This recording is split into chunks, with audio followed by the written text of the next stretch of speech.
Assalamualaikum warahmatullahi wabarakatuh.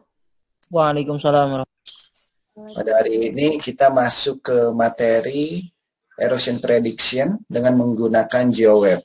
Sebelumnya teman-teman sudah diberikan materi di mata kuliah Teknik Konservasi Tanah dan Air ini terkait dengan Water Erosion Prediction Project. Ini adalah model yang nanti digunakan juga di dalam GeoWeb ya sebagai salah satu model untuk perhitungan erosi. Nah, bagaimana nanti bedanya ya? Nah, untuk GeoWeb sendiri, ini adalah Geospatial Interface for WEPP ya, Water Erosion Prediction Project. Dia menggunakan di sini digital georeference information seperti data digital elevation model (DEM) dan topographical maps ya. Ini fungsinya nanti untuk mendapatkan model yang benar-benar valid di lapangan. Jadi titik-titik lokasinya tepat dan kemudian juga menggambarkan atau merepresentasikan kondisi sebenarnya di lapangan ya. Kemudian, nah ini digunakan juga untuk to start site specific soil and water conservation planning.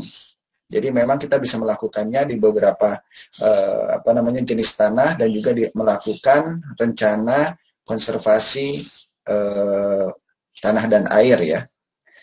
For a small watershed with single soil and land use for its subcatchment. Jadi bisa dilihat di sini kita bisa menggunakannya untuk small watershed dan juga dengan jenis tanah yang tunggal ya atau untuk setiap segmen sebenarnya ini ya, dan penggunaan lahan untuk setiap subcatchment. Nah, untuk WPP base model ini ya, jadi berdasarkan proses base model ini seperti yang disebutkan sebelumnya, ini didasarkan dari persamaan-persamaan matematika dari proses erosi ya, baik dari detachment, transport, kemudian deposition, dan juga nah ini melalui persamaan-persamaan tersebut ya. Ini adalah gambaran dari GeoWeb. Kalau misalnya kemarin teman-teman digambarkan terkait dengan plot ya, yang bentuknya bisa berbeda-beda dari kemiringan, dari panjangnya dan sebagainya. Nah ini kita berbicara prediksi erosi untuk luasan yang lebih luas. Ya, jadi kalau misalnya hanya sekedar plot saja untuk small watershed yang hanya 3 segmen, barangkali itu akan terlalu kecil ya, terlalu spesifik wilayahnya. Tetapi dengan adanya teknologi informasi geografis saat ini memungkinkan kita melakukan analisis untuk luasan yang lebih luas. Dan kemudian juga seperti kita ketahui bahwa di dalam suatu daerah aliran sungai atau subcatchment itu memiliki banyak variasi ya. Jangankan tanahnya gitu. Dari segi soil properties saja ya, dari jenis-jenis parameter-parameter tanah itu banyak sekali. Ketika kita mengambil sampel di satu titik, itu hanya menggambarkan satu titik saja. Nah, bagaimana dengan titik yang sebelahnya ya? Yang 1 meter dari titik tersebut, 2 meter, ataupun misalnya 10 meter. Tentunya itu akan memiliki nilai yang berbeda-beda. Lalu Pak, bagaimana kita menentukan bahwa hal tersebut itu benar atau tidak? Ya memang yang dinamakan sampel itu ada metode yang digunakan. Biasanya dalam satu area kita bisa melakukan beberapa kali sampling. Ya, apakah bentuknya nanti bentuk horizontal, kita ambil sampel seperti itu, kemudian dicampurkan, ataukah kita mengambil satu titik untuk luasan yang berapa, seperti itu. Jadi ini disesuaikan juga nanti dengan topografinya, ya. Katakanlah kalau misalnya satu lereng, ya diambil satu sampel. Kalau sudah berbeda lereng, diambil dari beberapa sampel lagi, seperti itu. Nah, itu dari tanahnya. Bagaimana dengan vegetasinya? Vegetasi juga tentu akan berbeda-beda ya. Jangankan dalam satu lereng gitu ya.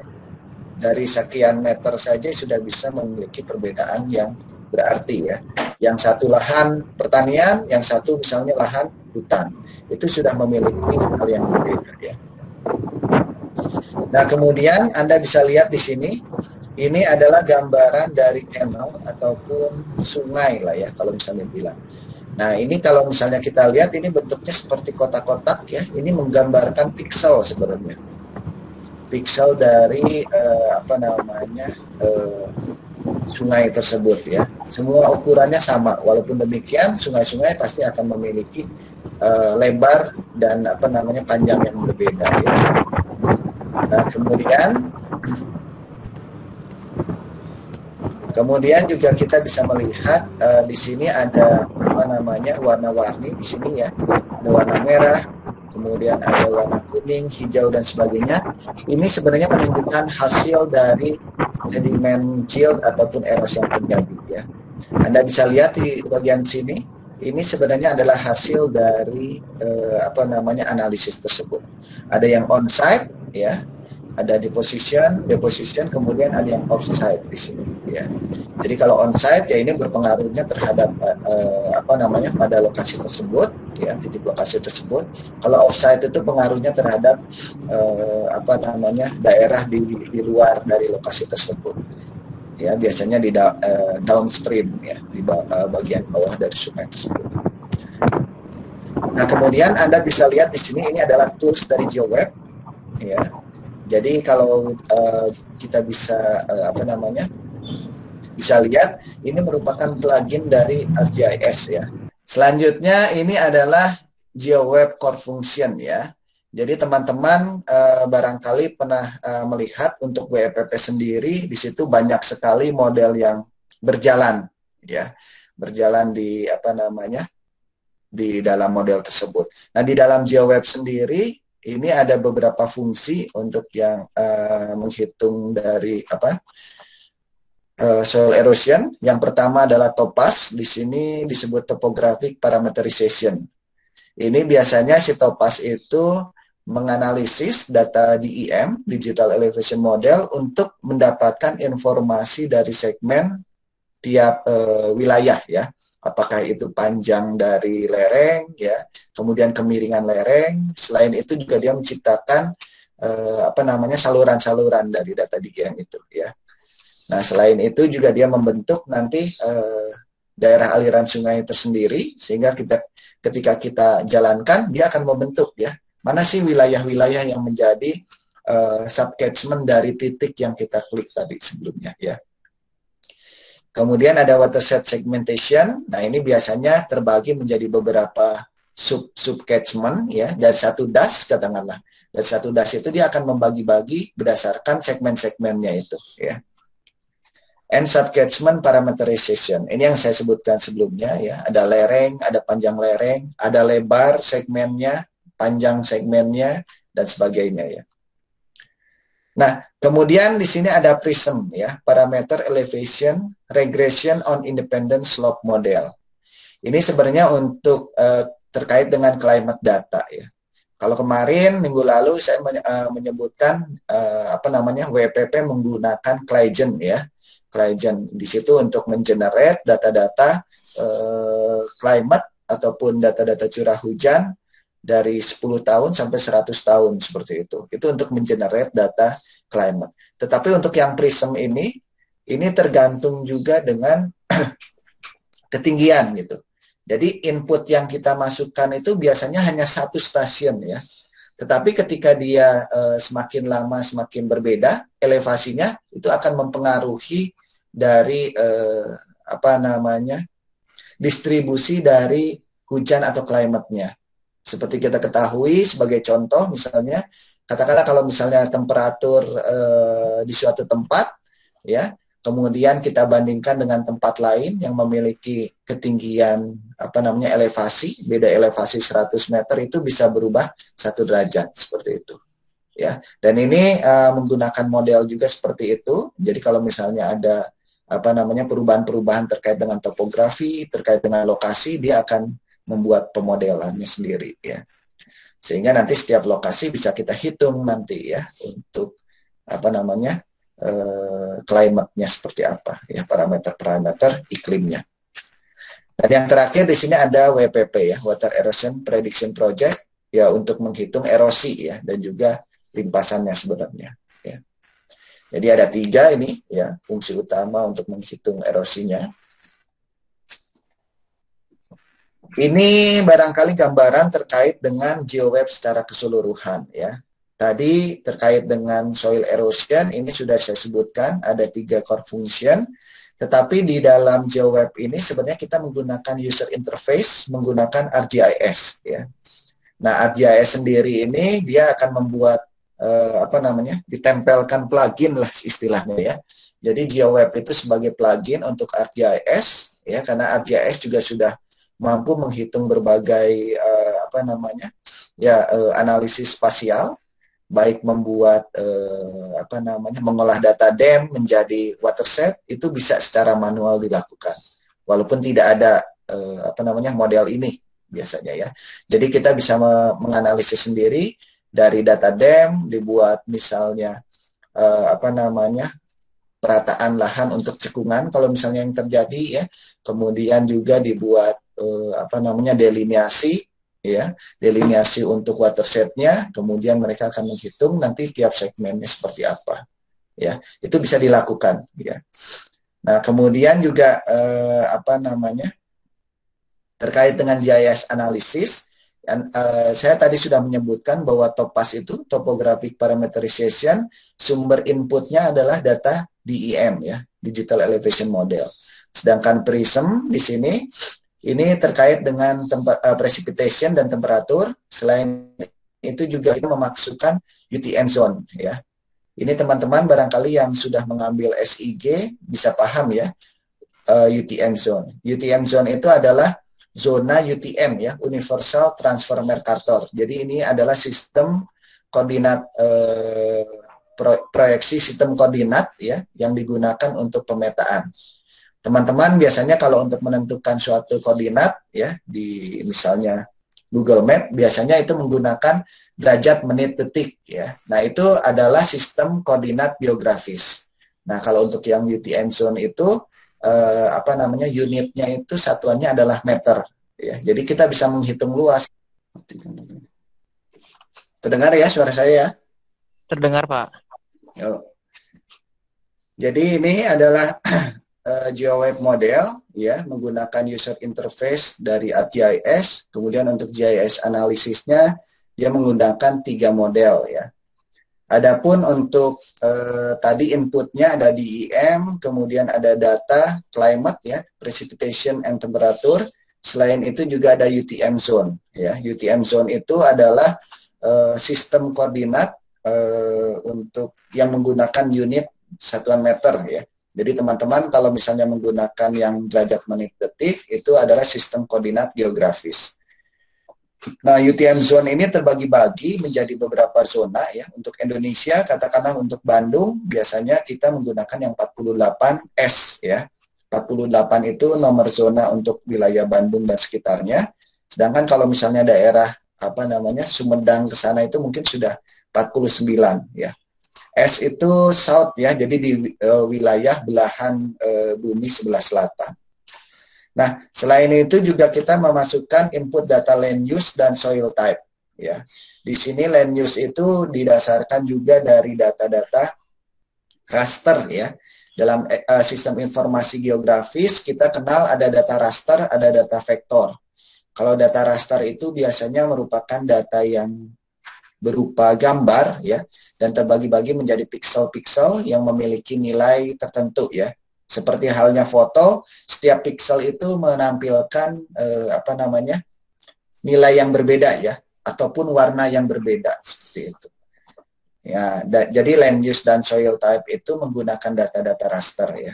Sedangkan kalau data vektor itu biasanya berbentuk titik, poin ya, ataupun misalnya garis, line, dan polyline ataupun poligon ya. Poligon itu dalam bentuk area biasanya. Nanti akan saya tunjukkan bagaimana input data yang kita butuhkan ini.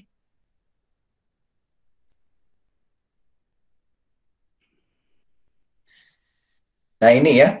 Data DEM, input data dari GeoWeb ini berupa ASCII format ya. Data DEM sebenarnya kalau misalnya kita dapatkan data DEM itu format filenya itu adalah TIFF ya.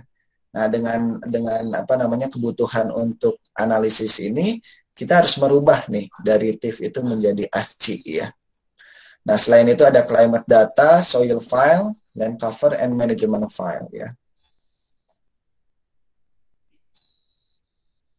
Ini adalah gambaran terkait dengan WPP watershed. Teman-teman juga sebenarnya sudah melihat ya dari WPP sebelumnya. Nah, ini gambaran yang lebih kompleks lagi barangkali. Kalau kemarin dulu itu WPP watershed itu yang minggu lalu ya hanya terdiri dari 3 segmen saja ya. Tapi kalau misalnya kita lihat di sini ya WPP watershed yang di dalam GeoWeb itu dia sudah meliputi berbagai segmen ya. Nah, biasanya untuk setiap hill slope disebut dengan overland flow element ataupun plot ya di sini. Nah, ini ada OV1, ini ada OV2, kemudian arah pergerakan airnya ya seperti apa. Nah, di bagian sini dia ada channel ya. Kemudian selain itu juga ada impoundment ya. Ada watershed structure-nya seperti apa ya. Selain itu juga ini nanti akan di-overlay dengan soil management dan climate-nya seperti apa. Ini katakanlah outlet-nya ya, outlet-nya di sini. Ini gambarannya ya. Jadi nanti dari watershed itu terdiri dari berbagai hill slope ini ya perhitungannya. Sedangkan WPP biasanya kita hitung menjadi hill slope ya. Satu hill slope ini dihitung, satu dihitung, nanti kemudian dilanjutkan ya. Datanya itu continue dari atas, dia akan mengirimkan data misalnya erosi, runoff, ataupun subsurface flow ke bagian segmen di bagian bawahnya. Ya. Nah, ini terkait dengan data representation ya. Jadi kalau misalnya kita lihat di sini adalah overlay dari data-data yang kita miliki ya. Katakanlah ada data dam, ada data land cover, ada data soil type ya. Ini ada berbeda-beda dan kemudian sangat bervariasi nilainya ya untuk setiap warna ini. Nah, tetapi ini juga memang masih bersifat umum ya, general gitu. Jadi tidak setiap setiap tanah ini sebenarnya memiliki variasi yang yang berbeda ya, tetapi dalam hal ini masih digeneralisasi juga sebenarnya ya. Tetapi kalau misalnya mau lebih detail, ya berarti kita harus bisa membuat poligon-poligon yang lebih banyak yang menggambarkan setiap variasi dari tanah ataupun misalnya yang lainnya ya. Nah, kemudian di sini ada pembagian-pembagian segmen ya. Dari data tersebut ini menjadi segmen-segmen seperti ini ya. Ini adalah gambaran di lapangannya seperti apa. Kemudian ini menjadi WPP menjadi input bagi WPP itu ya. Segmen ini tergambarkan misalnya seperti ini ya. Slope-nya, kemudian panjang dan lebarnya ini digeneralisasi seperti ini, panjang dan lebar seperti ini. Kemudian ini kita bisa melihat, bisa menghitung areanya dari panjang dan lebar tersebut, dan kemudian kita bisa melihat arah pergerakan airnya ya, aliran air, karena memiliki topografi yang menurun. Ya.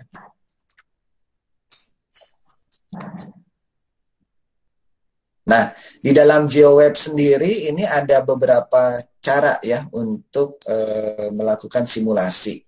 Yang pertama ini adalah simulasi yang berdasarkan hill slope and channel. Ini watershed proses ya. Jadi watershed proses itu bentuknya seperti ini ya.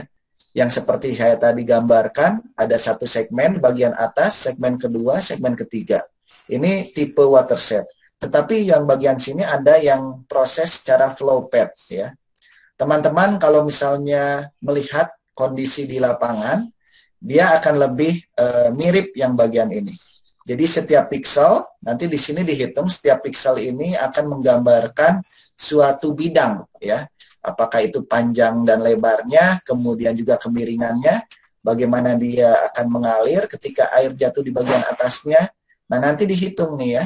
Dari pixel pertama ini pindah ke bagian bawahnya misalnya. Pixel yang kedua di sini pindah lagi ya, dia arah pergerakannya ke arah mana seperti itu. Nah, ini yang disebut flow path ya. Perbedaannya tentu sangat berbeda ya. Dia ini cukup banyak mengeneralisir dari setiap pixel yang ada di sini ya. Tetapi untuk setiap pixel kita hitung ya, membentuk aliran-aliran air ya. Dari tiap pixel ini dia akan menuju kemana, tiap pixel ini menuju kemana, sehingga nanti terbentuk misalnya satu saluran, misalnya seperti itu ya. Ini interface-nya ya, ketika mengawali apa namanya ya start programnya, kita bisa menggunakan ini use example JS data. Jadi kalau misalnya kita hanya untuk mencoba-coba saja, barangkali kita bisa menggunakan sampel dari data yang ada ya, database dari mereka. Atau kita misalnya menggunakan apa namanya data sendiri, itu juga bisa ya. Selain itu juga tentu kita bisa membuka proyek-proyek yang sebelumnya berjalan ya. Nah, ini adalah apa namanya tools-nya ya. Kemudian ini adalah channel network delineation. Biasanya ketika kita mau mulai ya, kita sudah inputkan data land use-nya, data dam-nya, kemudian data soil-nya. Nah, kemudian nanti akan muncul di sini ya. Channel network delineation. Jadi tahapan pertama itu biasanya masuk ke program Topaz. Mereka itu akan menghitung apa namanya channel delineation-nya dan juga menghitung watershed-nya seperti apa ya. Nah, ini ada disebut dengan critical source area. Ini adalah apa namanya daerah sumber yang kritis ya untuk membentuk saluran ya. Demikian juga yang ini, minimum source channel length. Berapa panjang minimum untuk menghasilkan suatu channel ya.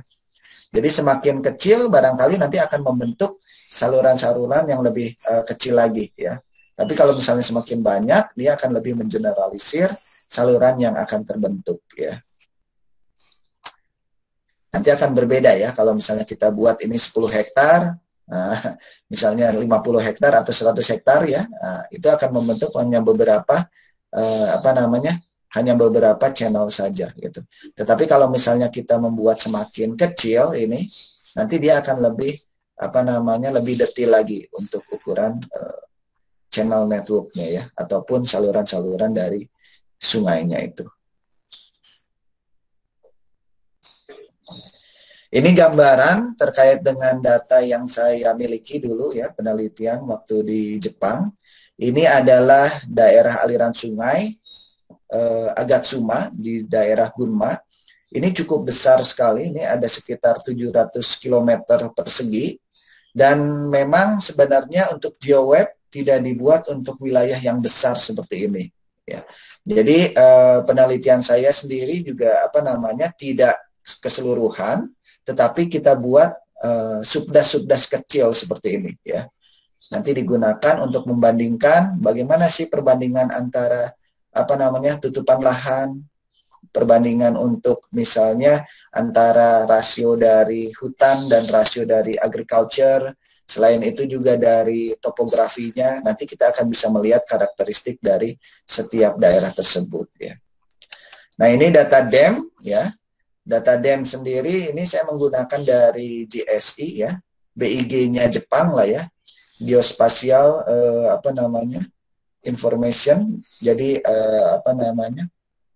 Ya, yaitu ya, Badan Pemetaan barangkali ya, Geospasial Jepang, memiliki data dam 10 meter resolusi ya. Kemudian selain itu juga ini ada land cover, Alos Afnir memiliki resolusi 30 meter. Ini jaksa. Kalau di kita adalah 8-nya lah ya, 8 penginderaan jauh, di kita juga ada. Nah, ini jaksanya ya, Japan apa aeronautik atau apa space apa gitu ya, saya lupa itu ya. Kalau di kita 8-nya lah ya, seperti itu. Nah, selain itu juga ada soil map dari Agrimesh. Ini seperti apa namanya departemen pertaniannya lah ya kalau Agrimesh itu. Nah, selain itu juga ada 2 climate yang saya gunakan di sini, walaupun sebenarnya kalau untuk analisis biasanya cukup 1 saja, tetapi karena ada perbedaan apa namanya lokasi yang cukup besar di sini, jadi saya membuat menganalisis dari 2 stasiun ini ya. Jadi untuk wilayah apa namanya Kusatsu ini bagian utara saya gunakan, kemudian Tashiro bagian selatan. Ya.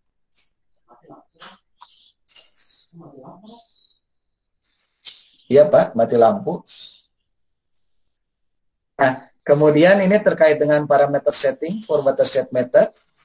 Di sini ada DEM ya. Nah, DEM itu nanti dari Topaz sendiri dia akan mengenerate channel network dengan critical source area yang kita tentukan ya. Ini saya menggunakan 2,5 hektar dengan 50 meter. 50 meter. Sebelumnya teman-teman bisa lihat bahwa contohnya itu ada 10 hektar dan juga 100 meter. Tetapi ketika saya coba, ternyata channel networknya itu tidak mirip dengan data di lapangan ya, dengan data peta di yang saya miliki. Sehingga saya mencari cara bagaimana caranya sehingga kita try and error dan kemudian mendapatkan nilai seperti ini ya. Jadi teman-teman juga nanti harus memikirkan resolusi DEM yang akan digunakan, apakah 10 meter, apakah 30 meter atau 90 meter ya. Di Indonesia kita memiliki DEMNAS, itu resolusi spasialnya adalah 8 meter ya. 8 meter. Kemudian selain itu ada SRTM, barangkali ada yang ALOS AFNIR 30 meter, SRTM 90 meter. Nah, ketika saya mencoba ya dari 3 resolusi itu ternyata DEM ini agak kurang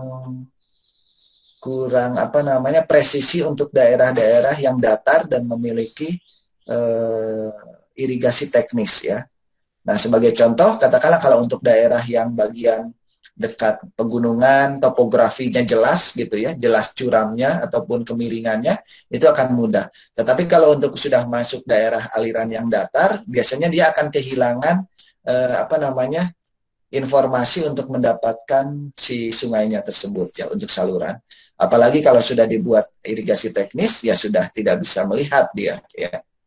Nah, jadi teman-teman juga harus hati-hati ketika melakukan analisis untuk daerah-daerah yang datar ataupun terdapat daerah irigasi teknis seperti itu ya.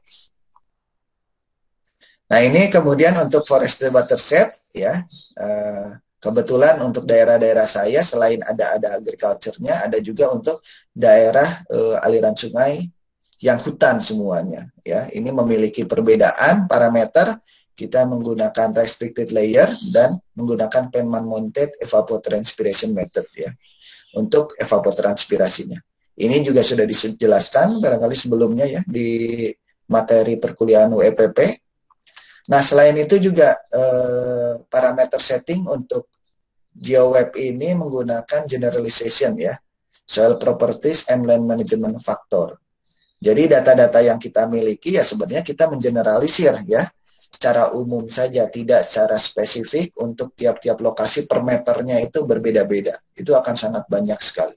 Kecuali kalau Anda memiliki data yang jelas dan kemudian setiap punggungan, setiap lereng, setiap dataran itu memiliki soil texture ataupun misalnya soil properties yang berbeda, maka bisa dilakukan saja sebenarnya seperti itu ya. Walaupun demikian ya pasti akan membutuhkan dana yang besar ya untuk tiap lahan itu kita teliti satu-satu seperti itu ya, itu sudah lebih ke arah precision farming ya. Nah, tetapi memang untuk yang saat ini kita menggunakan generalization seperti ini ya. Ini adalah gambaran dari data DEM ya. Ternyata data DEM yang saya miliki itu terdiri dari banyak scene ya. Banyak lembar lah ya. Jadi ini kita perlu mendownload dulu untuk wilayah daerah kita, kemudian biasanya disatukan di merge ya, di geospatial analysis ya. Disatukan, kemudian kita potong dan dapatlah wilayah areal seperti ini ya. Ketika pemotongan pun juga jangan sembarangan karena itu harus sama ya. Untuk wilayah ini harus terpotong benar-benar di batas lintang dan bujurnya. Kalau ada yang miring sedikit, dia akan berakibat pada perbedaan lokasi dan akhirnya ketika ditumpang tindihkan, dia tidak bisa dianalisis ya. Jadi memang benar-benar harus presisi jumlah piksel dari ujung ke ujung ya, lebar panjangnya itu harus benar-benar sama ya, dan presisi untuk lokasinya. Nah, setelah data DEM itu dimasukkan, biasanya dilakukan watershed delineation and network ya. Kalau untuk seluruh wilayah, barangkali ini saya gunakan semuanya saya coba ternyata bisa ya. Tetapi ketika dianalisis dalam 700 km persegi itu ternyata agak sulit ya, dan tidak tidak berjalan ya. Mungkin terlalu lama, error, dan akhirnya tidak bisa dilakukan. Nah, memang GeoWeb sendiri digunakan untuk small watershed ya. Walaupun demikian ya sebenarnya kita bisa membagi-bagi untuk wilayah-wilayah watershed-nya tersendiri ya. Nah, ini katakanlah ini untuk Das Sirosuna, ada Manza ya, Agatsuma, Kuma ya. Dan ini ada bagian left and right-nya seperti itu ya. Jadi kita bisa bagi-bagi, dan kita juga bisa bagi-bagi berdasarkan wilayah di mana kita melakukan misalnya observasi wilayahnya itu ya. Kita bisa melihat di sini bagian-bagian subdas-subdas kecil, ada yang garis-garis merah. Ini adalah merupakan subdas-subdas yang digunakan untuk penelitian ya. Jadi itu data-datanya diambil, data sedimennya, data kemudian debitnya ya, itu diambil dan kemudian kita analisis untuk melakukan data calibration ya, calibration and validation process. Ini adalah channel and subcatchment delineation ya. Jadi teman-teman bisa lihat di sini yang warna biru itu adalah saluran. Kita bisa melihat di sini ada saluran ke bagian atas. Nah, yang bagian warna-warni ini biasanya adalah land use ya. Nah, ini dilakukan delineasi berdasarkan critical source area dan minimum source channel length gitu. Nah, ini sebagai contoh ya, di sini ada misalnya wilayah yang kecil di sini. Kita coba untuk yang yang saya bilang tadi ada 3 segmen ya, kita coba yang kecil di sini, kemudian dia akan terbentuk segmen seperti ini ya. Segmen 1, 21 ini ya, 21 di sini. 21 source subcatchment, kemudian ini yang 22 right ya, sebelah kanan, yang ini sebelah kiri. Adapun yang bagian tengahnya di sini adalah salurannya seperti itu ya. Ini adalah gambaran kecil ketika kita memilih salah satu di sini ya, poinnya, sehingga akan menghasilkan segmen seperti ini. Ini adalah subwatershed delineation untuk ukuran yang lebih besar ya. Tadi wilayahnya lebih kecil, nah ini kita mengambil contoh di sini ya. Contoh ada sungai di sini ya. Kemudian dia akan mendelineasi wilayah mana saja sih yang subcatchment-nya, kemudian outlet-nya di bagian sini ya. Jadi ketika kita klik, nanti dia akan membuat sendiri wilayahnya seperti apa. Nah, ini adalah climate data yang dibutuhkan dari WPP model. Tentunya teman-teman juga kemarin sudah melihat bahwa kita membutuhkan curah hujan, membutuhkan temperatur, selain itu data-data climate yang lain ya. Ada solar radiation, ada wind information, kelembaban ya, kemudian tekanan absolut, tekanan relatif dan sebagainya ya. Tetapi kita juga bisa menggunakan yang lainnya sebenarnya ya. Nah, untuk climate data ini kita membutuhkan input data sebelumnya ya di WPP ya. Kita membutuhkan database dan juga data curah hujan dan di mana lokasi stationnya tersebut ya.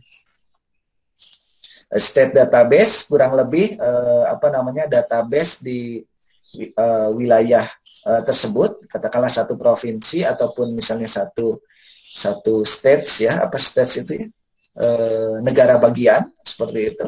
Nah, itu dibutuhkan untuk gambaran dari climate-nya seperti apa. Station file biasanya dia akan menunjukkan lokasi longitude latitude-nya dan kemudian juga temperatur dan data hujannya ya. Nah, ini biasanya mereka juga sama dengan WPP ya. WPP memiliki weather data statistic for over 100 station ya. Walaupun demikian sebenarnya mereka juga memiliki data yang lebih, ada sekitar 2.600 yang bisa diinputkan lagi ke dalam WPP ya.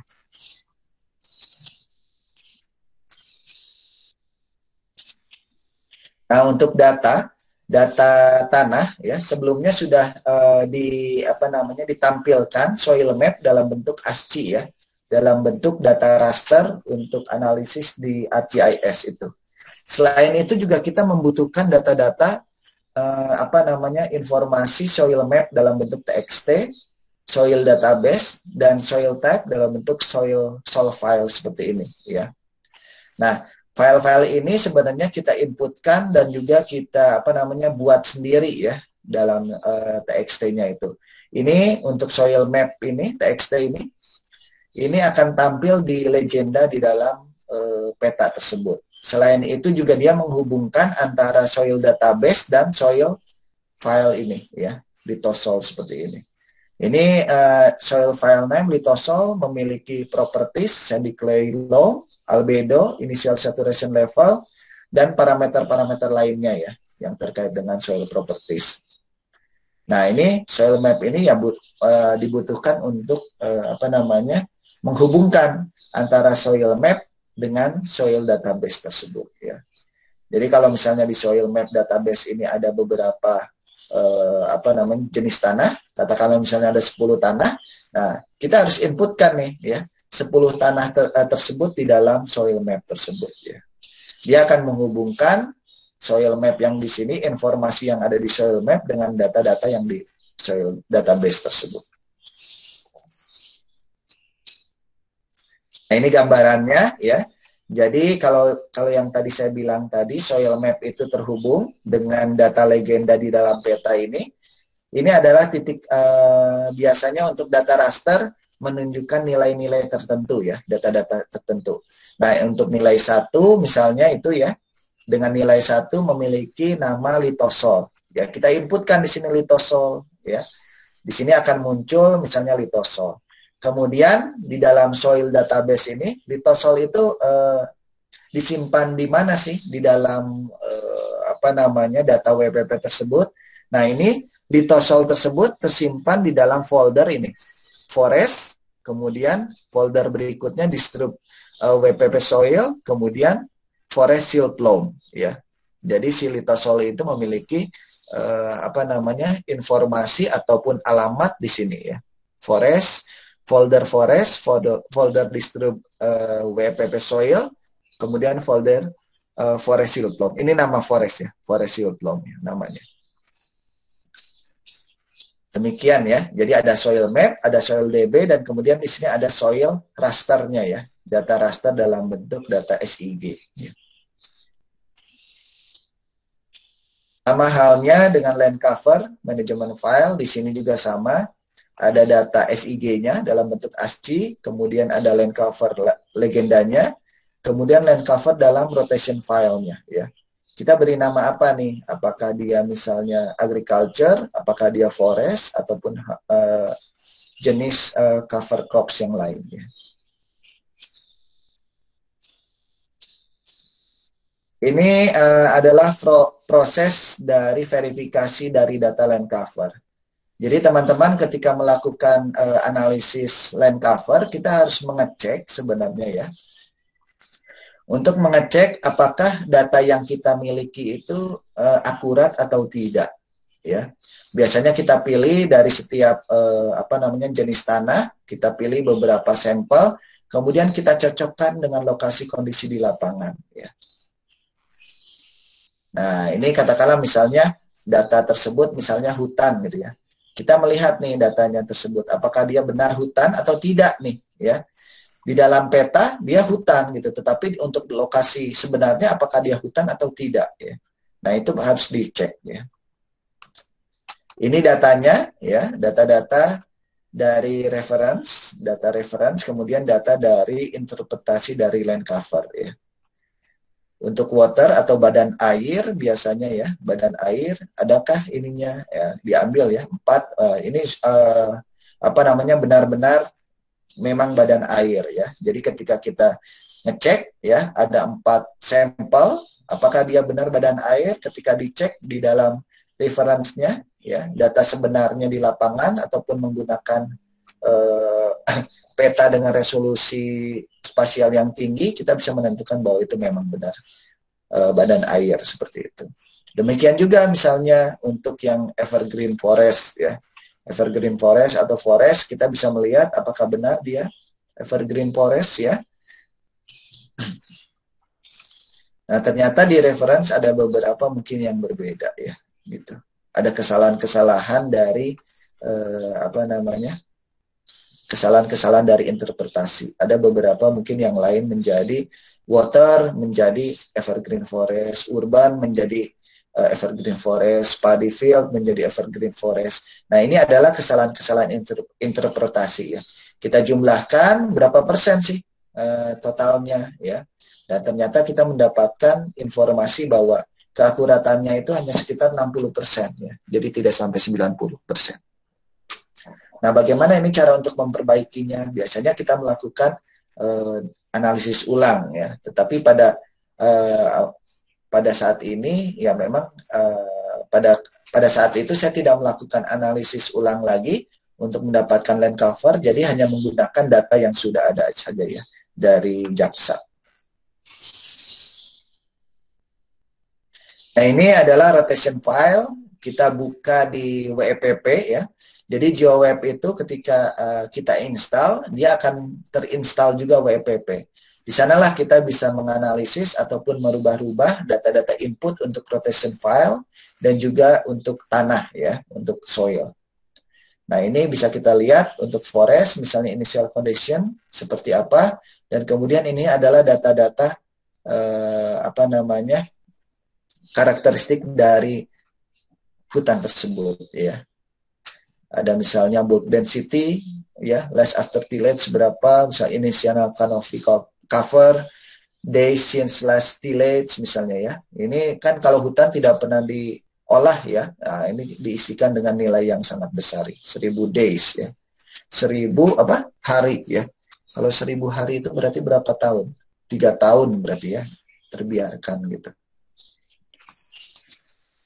Ini sama ya, tadi disebutkan juga. Jadi legenda yang ada di dalam SIG ini berhubungan dengan data raster di sini ya. Nah, ketika kita belum inputkan data TXT-nya, data file land cover-nya itu, dia hanya berupa angka-angka seperti ini ya. Tetapi kalau misalnya sudah kita inputkan, ya dia ada informasinya ya, berdasarkan informasi di sini. Katakanlah nomor yang 21 ya. Nah, ini apa nih? Low intensity residential ya. Kemudian misalnya nomor 41 ya. Nah, nomor-nomor ini adalah yang tergambarkan ataupun value dari nilai dari raster file tersebut ya. Nah, kemudian kalau misalnya sudah ada semuanya, nah ketika kita analisis dalam satu watershed, dia akan muncul nih berapa persen gitu ya tutupan lahannya untuk setiap tutupan lahan ya. Areanya berapa, tutupan lahannya apa, ya seperti itu. Nah, kemudian ini WPP Management, ini adalah folder di mana kita menggunakan file tersebut ya. Folder ataupun database yang ada di dalam database WPP. Ini adalah hasil dari simulasinya ya. Teman-teman bisa lihat di sini ada yang disebut dengan on-site, ada yang disebut dengan off-site ya. Nah, on-site itu ya yang berpengaruh tepat di lokasi tersebut ya. Sedangkan off-site itu pengaruhnya untuk lebih yang luas ya. Jadi daerah downstreamnya yang berpengaruh. Biasanya dihitung dengan sediment yield ya. Tapi kalau untuk yang on-site kita menghitung soil loss. Teman-teman juga tentu tahu ya, ada tolerable erosion. Nah, ini lebih besar dari soil loss, lebih kecil dari 0T misalnya ya. Atau ton ini ya, soil loss-nya ya. Ini ada deposition ya, lebih kecil dari 1T, misalnya ini lebih besar dari T. 1 ton mungkin ya ini.